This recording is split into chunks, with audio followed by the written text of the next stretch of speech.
भगवान महावीर की शासन परंपरा को आज वर्तमान के इस परिवेश में हम सब लोग जो देख रहे हैं, जान रहे हैं, वो सारा का सारा श्रेय है अगर हमारा कहीं जाता है तो पूर्ववर्ती आचार्यों के ऊपर ही जाता है। केवली सतकेवलियों के ऊपर जाता है, अंगधर आचार्यों के उस उपकार के ऊपर जाता है कि जिन्होंने इस अक्षुण्ण शाश्वत महावीर भगवान की इस परंपरा को यहां तक लेकर के आए हैं। देखिए, आचार्यों के उस महान उपकारों को, जैसे केवली सतकेवलियों के उपकारों को हम कभी भूल नहीं सकते। ऐसी उस महान आचार्य परंपराओं को देखते हुए 20वीं शताब्दी के महान आचार्यों की गिनती अगर अपन करते हैं तो बहुत सारे आचार्य हुए, पर जो आचार्य शांति सागर जी महाराज के कार्यकाल में हुआ, जिसको अपन जैसे कहना चाहिए कि संघर्षमय जीवन का आज उपसंहार आप लोगों को इतना हर समय दिखाई दे रहा है। पूज्य आचार्य श्री ने मुखमाटी में लिखा है कि संघर्षमय जीवन का उपसंहार नियम से हर समय होता है। कितनी परिस्थितियां हैं, कितना सामना, कितनी विकट परिस्थितियां हैं। अभी मैं चार्य चक्रवर्ती के मेरे पास प्रति पड़ी कि जब आचार्य शांति सागर जी महाराज दक्षिण भारत में, ऐसे मत कुछ न कि उत्तर भारत में ही हुआ, वहां दक्षिण भारत में भी आचार्य बनने के बाद जब उनका बिहार कुंथलगिरी की ओर हुआ, पहला आचार्य बनने के बाद पहला चतुर्मास सन 1924 का कुंभोज में हुआ। आचार्य बनने के बाद सन 1924 में या उसी, तो उस कुंभोज चतुर्मास के बाद उनका बिहार होता है, इसमें लिखा है कि एक पंढरपुर करके गांव है वहां महाराष्ट्र में। तो लोग, श्रावक लोग कहते हैं, महाराज जी आप जा रहे हो, वहां कुछ गड़बड़ ना हो जाए, कुछ घटना ना हो जाए, कोई लोग उपसर्ग ना कर दें, क्योंकि वहां पर सुनने में आया है ऐसा ऐसा होता है। तो उन्होंने कहा कि देखिए, अपने अंदर के कर्म के उदय में जो होगा वो तो तुम अगर यहाँ भी बैठोगे तो भी होगा, इसलिए कभी भी आगे बढ़ने के लिए जा रहे हो तो पहले डरो मत, क्योंकि जो डर गया सो मर गया नहीं है, भाग गया है। मरने से डरते नहीं है ना। तो यहाँ बोले कि भागने से मुझे इस चीज का डर नहीं कि मेरे साथ क्या होगा। आचार्य शांति सागर जी महाराज तत्परता के साथ आगे बढ़ते चले गए। पता चला कि जो कुछ होने वाला था उसका उल्टा हो गया। सोचा था कि उस नगर में जाएंगे, आर पानी करेंगे और आगे जाएंगे, वहां जाकर के ये माहौल हुआ कि जहां उपद्रव की संभावना थी वहां पर अच्छी प्रभावना हो गई। और आचार्य शांति सागर जी महाराज 3-4 दिन रहे वहां पर, और लोगों के अंदर इस वितरागता का, जिन शासन का, जिन धर्म की महिमा को उनको बताया, बता करके उन्होंने इस शताब्दी में सबसे बड़ा अगर कोई कार्य किया है तो ऐसे शांति सागर जी महाराज ने बहुत संघर्षमय अपने आप को बनाते हुए उन्होंने इस दिगंबर परंपरा को, भगवान महावीर के शासन काल को लोगों तक पहुंचाया है। लोगों के सामने कैसे कैसे, अब उस समय गुलाम भारत है, स्वतंत्र भारत नहीं था।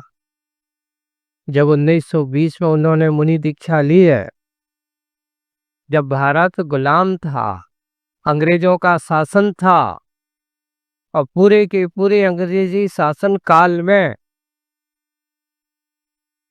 तरह तरह की विपत्तियां हैं। उन्होंने जिन शासन की रक्षा के लिए, आज अभी इसमें मैं पढ़ रहा था कि कम से कम 3 वर्ष 12 दिन तक पूरा अन्न का त्याग कर दिया। कि क्यों किया? तो उन्होंने कहा कि हमारे मंदिरों की रक्षा, सुरक्षा के लिए पहले लोगों ने ऐसा माहौल बना दिया कि इस मंदिर में हर कोई जा सकता है, हर किसी को प्रवेश मिल सकता है। पर हमारे यहाँ ये कहा गया कि हर किसी को प्रवेश हम इसलिए नहीं दे सकते क्योंकि हमारे यहाँ अहिंसा की आराधना है, सदाचरण की आचरण है। अब तुम कहो कि यहाँ पे जुआ शराबी मांसाहारी सभी लोगों को प्रवेश मिल जाए, हमारे जिनायतनों में ऐसे लोगों को प्रवेश नहीं मिलेगा। तत्कालीन सरकारों से उन्होंने सामना किया, ऐसा कानून बनाया गया, उस कानून का विरोध किया गया, और विरोध करके उन्होंने कह दिया कि जब तक ये आप कानून अपना वापस नहीं लेते तब तक मैं आहार भोजन में अन्न का ग्रहण नहीं करूंगा। पूरे 3 साल सोचो आप ने, और 12 दिन तक उन्होंने अन्न का त्याग कर दिया। किसके लिए? जिन धर्म की रक्षा के लिए, जिन संस्कृति की रक्षा के लिए। ऐसे आचार्य शांति सागर जी महाराज। अभी इसमें पढ़ा कि उनकी इच्छा नहीं थी कि आचार्य बने, लेकिन तात्कालिक उस समय परिस्थितियों का ऐसा वातावरण था कि आखिर वर्तमान में अगर कोई इस दिन धर्म को मार्ग नहीं देगा, भव्य जीवों के कल्याण का मार्ग प्रशस्त नहीं करेगा, इसलिए उनको किसी को दायित्व देना होगा, किसी को जिम्मेदारी देनी होगी। उसी को लेकर के समाज के तात्कालिक लोगों ने, उन्होंने आचार्य शांति सागर जी महाराज को निवेदन किया कि भगवान, आप वर्तमान में आप ही एक ऐसे हो जो अपनी चारित्र रूपी पताका के माध्यम से इस जिन धर्म की शान को बढ़ा सकते हो। और उन्होंने समडोली में मुनि श्री वीर सागर जी और नेमी सागर जी महाराज की दीक्षा हुई। कौन? पहले जो जिनको पट्टाचारी बनाया, पहले प्रथम मुनि दीक्षा उन्होंने दी, और उसी समय उनको आचार्य पद भी से अलंकृत किया गया। उनको चारित्र चक्रवर्ती भी कहा जाता था। चारित्र चक्रवर्ती क्यों? क्योंकि उन्होंने अपने चारित्र के माध्यम से इतने उपवास किए, आपको बताओ। तो उन्होंने लिखा है सन 1920 से ये काउंटिंग जो है मुनि दीक्षा के लेकर के सन 1955 के इस दौरान पूरे के करीब 35 साल में 9,938 उपवास किए। कितने? तो आप टोटल कर लो।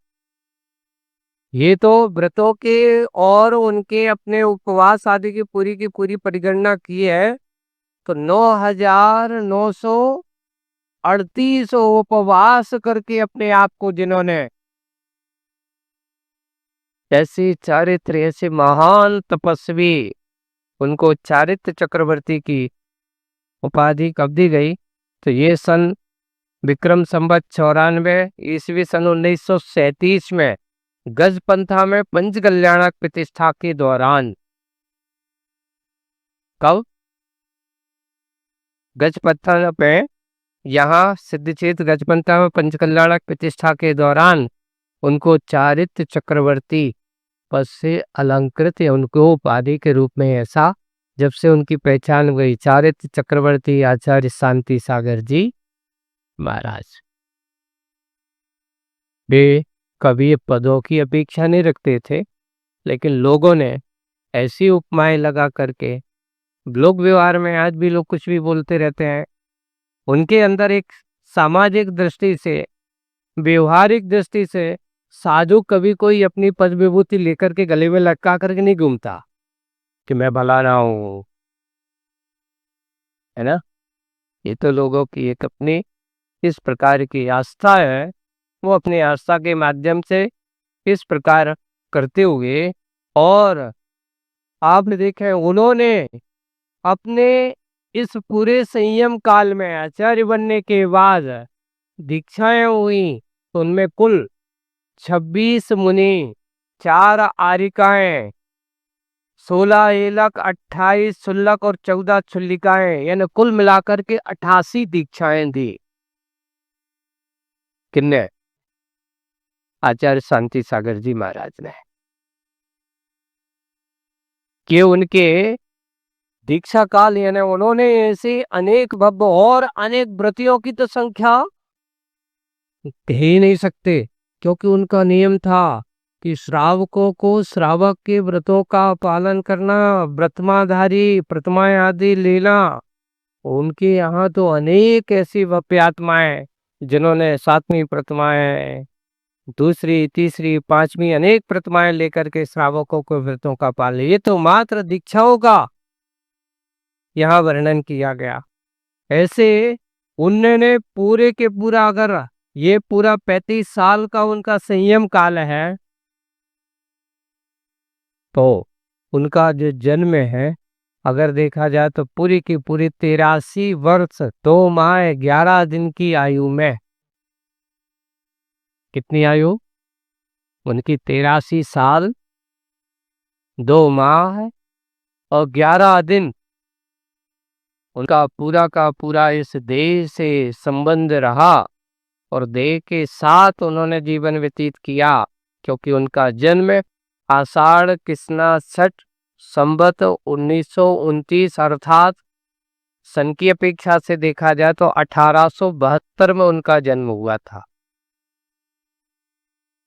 ऐसे पूज्य आचार्य शांति सागर जी महाराज, जिनका वर्णन शब्दों में अपन करना, आचार्य श्री ने कहा कि मैं जब बचपन में 6-7 साल का था, कितने साल का था, तो वहां पास में सल्लगा के पास में बेड़किया हाल और बेड़किया फाटा करके वहां पर है, और वहां पर पंचकल्याणक प्रतिष्ठा का कार्यक्रम में आचार्य शांति सागर जी महाराज आए थे।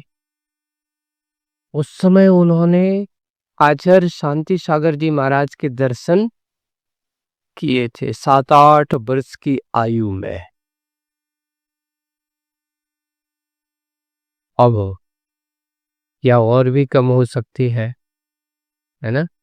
तो उस समय जब उन्होंने आचार्य शांति सागर जी महाराज को देखा, देख कर के मन में विचार आया, और कहते उसी समय मैंने मन में सोचा मुझे भी ऐसा बनना है।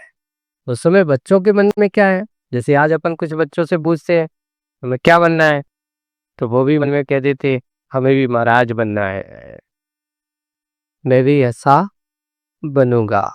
तो वहां पर आचार्य जी ने अपने आचार्य शांति सागर जी की स्तुति में लिखा है कि बैराग बीज जिनसे मुझको मिला है।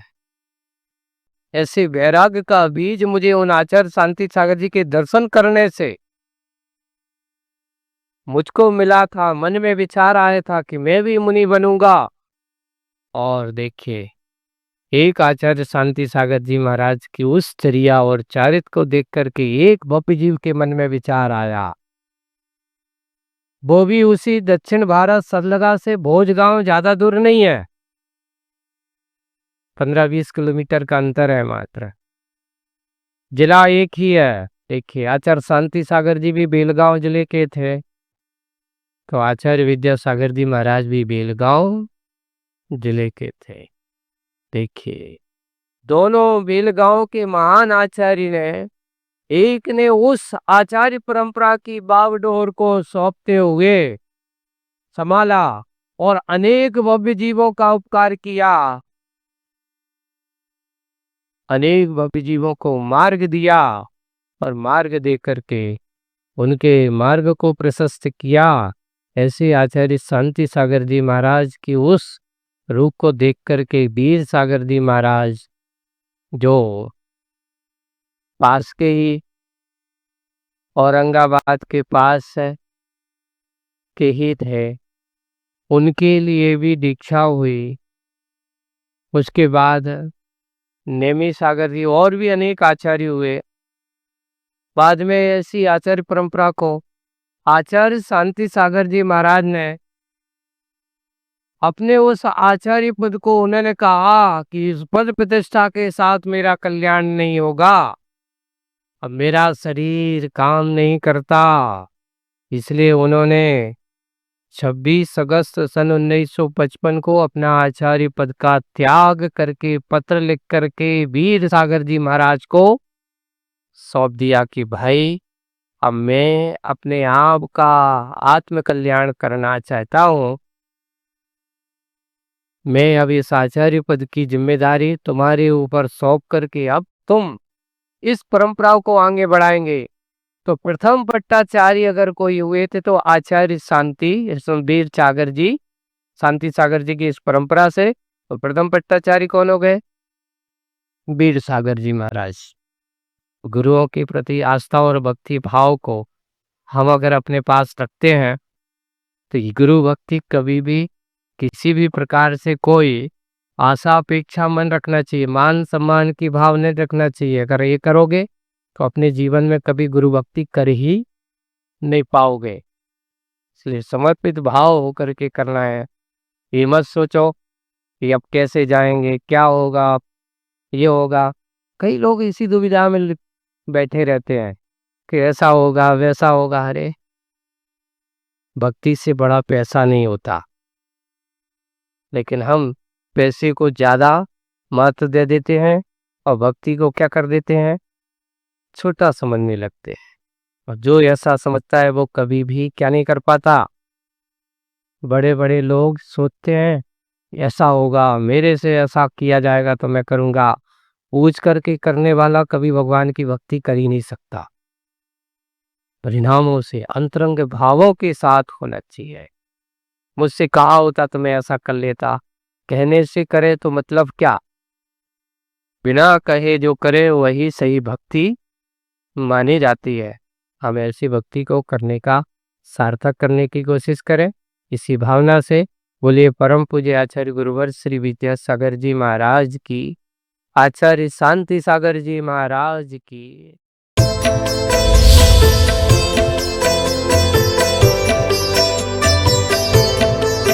सच्चा ज्ञान वह है जो आत्मा की पहचान करा दे। जिन शास्त्रों